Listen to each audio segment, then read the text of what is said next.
Assalamualaikum warahmatullahi wabarakatuh. Alhamdulillah wa syukrulillah, la haula wa la quwata illa billah.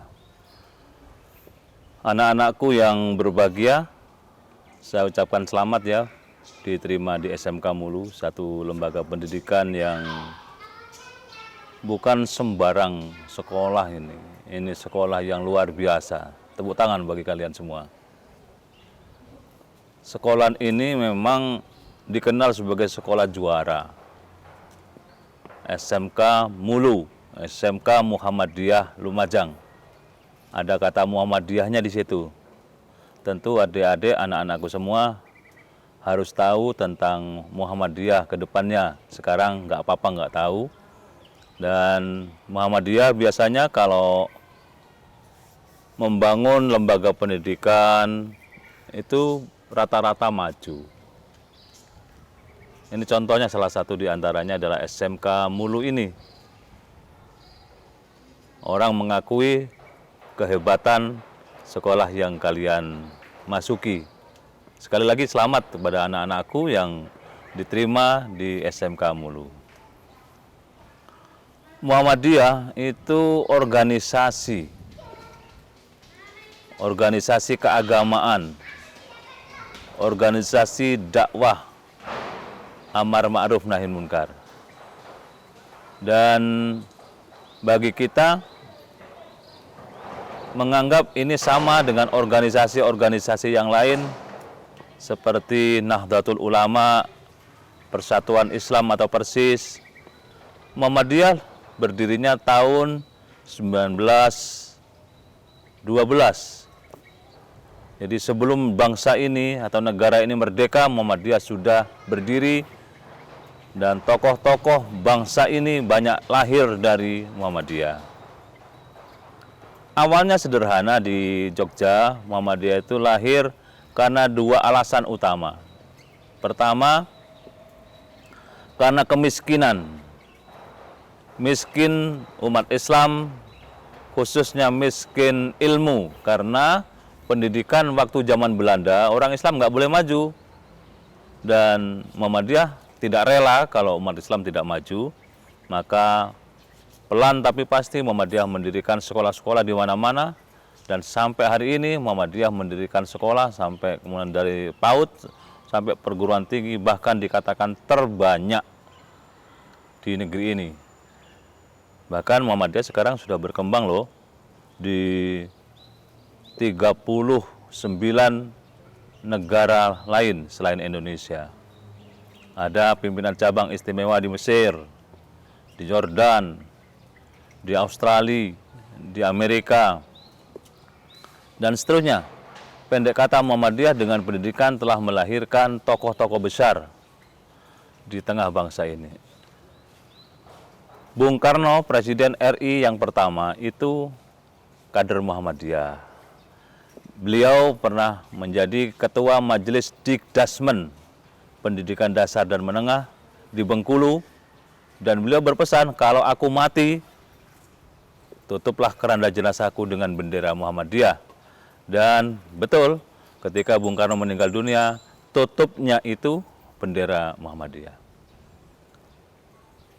Pak Harto, Presiden kedua, juga alumni SMP Muhammadiyah. Dan seterusnya banyak lagi yang lahir sebagai tokoh bangsa, bahkan di kalangan TNI.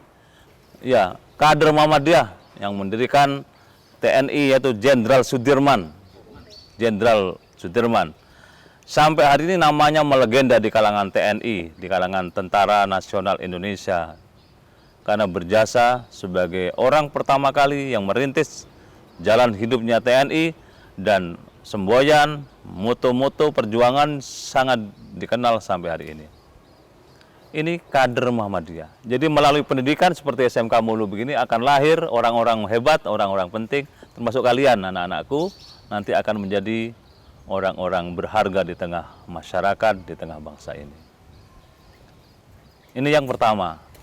Kemiskinan ilmu oleh Kiai Haji Ahmad Dahlan sebagai pendiri Muhammadiyah dijawab dengan cara mendirikan sekolah-sekolah. Dan sekarang sudah luar biasa, kampus terbanyak milik organisasi keagamaan miliknya Muhammadiyah. Salah satu contoh sebut Unmu Malang, itu adalah milik Muhammadiyah. Yang Unmu Malang adalah kampus selalu juara bukan sekedar di Malang, tapi regional, bahkan nasional. Bahkan Unmu itu bukan sekedar mengelola kampusnya. Unmu juga mengembangkan objek wisata Sengkaling itu sudah dibeli. Mendirikan rumah sakit, memiliki hotel, memiliki SPBU, dan seterusnya. Singkat kata, Muhammadiyah kalau mengelola satu amal usaha, termasuk di dalamnya pendidikan, tidak setengah-setengah. Maka saya ucapkan selamat buat anak-anak semua yang sekarang berada di SMK Mulu. Insya Allah kalian akan menjadi anak-anak sukses ke depannya. Amin. Amin ya rabbal alamin. Yang kedua, latar belakang Muhammadiyah didirikan adalah kemiskinan iman. Miskinnya iman umat Islam di Indonesia karena memang dimiskinkan oleh penjajah. Orang Islam tidak boleh maju imannya. Kita tahu al-imanu yazidu wa yanqus, iman itu kadang naik, kadang turun. Oleh Belanda diturunkan terus, tidak boleh maju orang Islam imannya. Tidak boleh ada semangat. Umat Islam tidak boleh kemudian semangat membangun, semangat maju karena imannya yang mendorong. Tidak boleh. Sholat boleh, tetapi membangun tidak boleh. Itu umat Islam. Maka ya Ahmad Dahlan melihat ini adalah kerusakan yang ditimbulkan oleh penjajah. Umat Islam harus dibangun kembali imannya itu. Dan alhamdulillah dengan upaya dan perjuangan Persyarikatan Muhammadiyah, akhirnya bangsa ini maju seperti sekarang. Dan lagi gerak-gerak yang dilakukan oleh Muhammadiyah adalah sebagai gerakan dakwah. Dakwah yang dilakukan adalah dakwah Islam secara modern, secara maju. Kalau dulu orang berdakwah itu yang dalil, tapi Kiai Ahmad Dahlan tidak cukup dalil. Dalil kemudian dibumikan, dipraktekkan. Membaca surat Al-Ma'un, Ara'aital ladzi yukadzibu biddin fadzalikal ladzi yad'ul yatim. Kata itu yang mendorong Ahmad Dahlan kemudian memperhatikan orang-orang miskin di pasar-pasar. Orang gila yang nggak ada menghiraukan. Ahmad Dahlan kemudian mengambilnya mereka, dicukur, dimandikan, diberi makan, diberi pakaian. Lama-lama kemudian akan sembuh dengan sendirinya. Dan sekarang sudah lahir yang namanya panti asuhan terhadap anak-anak yang terlantar. Di mana-mana ada panti asuhan. Di Lumajang ini ada 7 panti asuhan putra-putri. Ada di Tempe, ada di Pasirian, di Senduro, ada juga di kota ini. Ini berkat bagaimana Ahmad Dahlan berdakwah secara konkret, kerja-kerja, tidak berteori. Kita kalau menghafalkan ayat Al-Quran, berupayalah dari hafalan itu timbul gerakan. Dan Ahmad Dahlan sudah melakukan 100 tahun yang lalu, karena Muhammadiyah berdiri 1912, sekarang sudah 1 abad lebih. Dan semakin hari Muhammadiyah tidak semakin kecil, tapi justru semakin besar. Anak-anak semua berbahagialah bergabung di SMK Muhammadiyah Lumajang, sekolah yang sudah sangat dikenal. Murid-muridnya ini insya Allah bukan hanya dari Lumajang. Saya kira anak-anak yang baru ini juga ada dari luar kota. Kalau yang kemarin-kemarin ada dari luar Jawa juga. Ini semua menunjukkan bahwa kontribusi Persyarikatan Muhammadiyah, sumbangsih Persyarikatan Muhammadiyah tidak boleh dipandang remeh. Kita serius, ikhlas, sungguh-sungguh dalam menegakkan dakwah itu tadi. Kemudian yang kedua yang harus dimiliki oleh para siswa baru, pertama, anak-anak semua harus memiliki iman yang kuat. Ini syarat menjadi orang sukses, imannya harus kuat. Bagaimana iman kuat? Ya perbanyak melakukan hal-hal yang positif yang diajarkan oleh agama kita. Di rumah anak-anak jangan lupa baca Quran. Orang tua juga akan senang. Allah akan meridhoi. gurunya juga akan ikut mendoakan, maka semuanya akan tertuju kepada satu titik yang namanya kesuksesan kalau imannya terus berkembang. Yang kedua, orang sukses itu, anak yang sukses itu, selain ilmunya, imannya yang kuat, yang hebat, maka ilmunya harus banyak. Dan di sini kalian akan diajari ilmu-ilmu yang luar biasa. Sehingga semuanya nanti akan diberikan sesuai dengan pilihan kalian masing-masing. Dan saya sudah mencatat kisah sukses dari anak-anak alumni sini. Di mana-mana saya ketemu dengan mereka dan mereka bangga terhadap SMK Mulu ini. Mereka merasa gurunya sangat luar biasa baiknya. Dan kalau mereka tamat masih dicarikan, diantar ke tempat kerja, dan seterusnya. Singkat kata, pelayanan dari guru, dari keluarga besar sini adalah pelayanan yang ikhlas, semata-mata menuju kepada keberhasilan bersama. Orang sukses, ilmunya harus mantap. Yang ketiga, kalau kalian ingin menjadi murid yang sukses, maka harus memiliki yang namanya keterampilan atau keahlian. Keahlian di sini yang ditanamkan adalah keahlian-keahlian spesifik yang jarang dijumpai di sekolah-sekolah lain. Maka saya beberapa kali menjumpai anak-anak di sini yang punya keahlian, keterampilan. Begitu mereka ikut magang di tempat-tempat dunia industri dan dunia usaha, orang-orang yang ditempati oleh anak-anak SMK Mulu kacauan, bersenang hati. Mereka menyatakan akhlaknya anak-anak di sini itu luar biasa. Maka yang keempat, orang sukses adalah perilaku atau budi pekertinya bagus.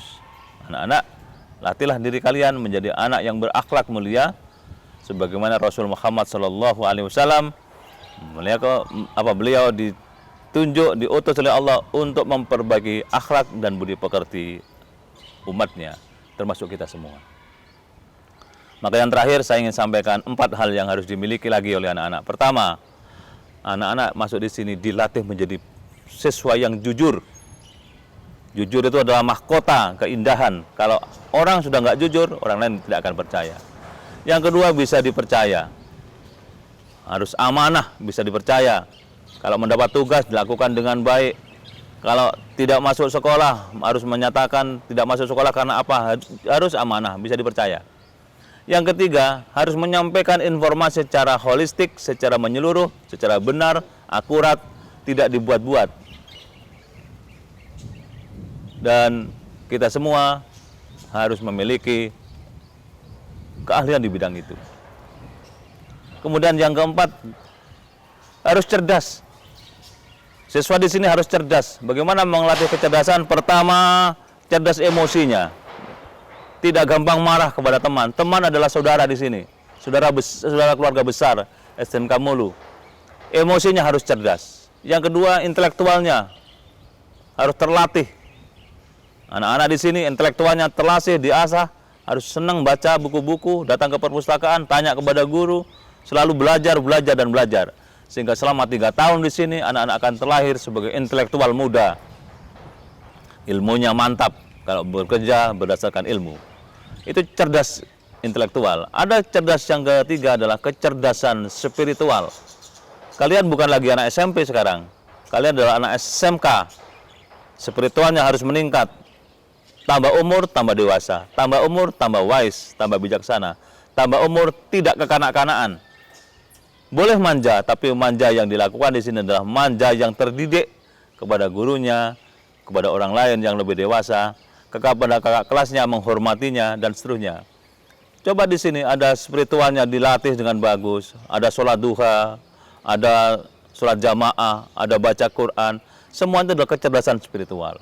Termasuk juga kecerdasan yang keempat adalah kecerdasan religius, kecerdasan religi. Bagaimana kita beragama secara baik, praktekkan bukan hanya teori agama itu, dan seterusnya. Saya kira kalau semua kecerdasan yang saya sebutkan itu tadi dimiliki oleh anak-anak akan menjadi siswa-siswa yang hebat, siswa-siswa yang bisa diandalkan baik oleh orang tua, masyarakat, dan seterusnya. Yang terakhir, kecerdasan yang harus dimiliki di sini adalah kecerdasan performan. Tampilan kalian harus cerdas. Bagaimana kecerdasan tampilan itu? Adalah mulai dari pakaiannya harus lebih rapi lagi, bicaranya lebih santun, cara bersikapnya lebih dewasa, dan seterusnya. Pokoknya ada kecerdasan, performan, anak-anak akan dihargai orang lain. Saya kira, dan sekali lagi saya ucapkan selamat buat anak-anak yang telah diterima dengan baik di SMK Mulu. Mudah-mudahan kalian menjadi siswa yang berprestasi, siswa yang memiliki keunggulan-keunggulan. Terima kasih. Sebelum saya akhiri, tepuk tangan untuk kita semua. Saya kira itu yang bisa kita lakukan bersama-sama ke depan. Assalamualaikum warahmatullahi wabarakatuh.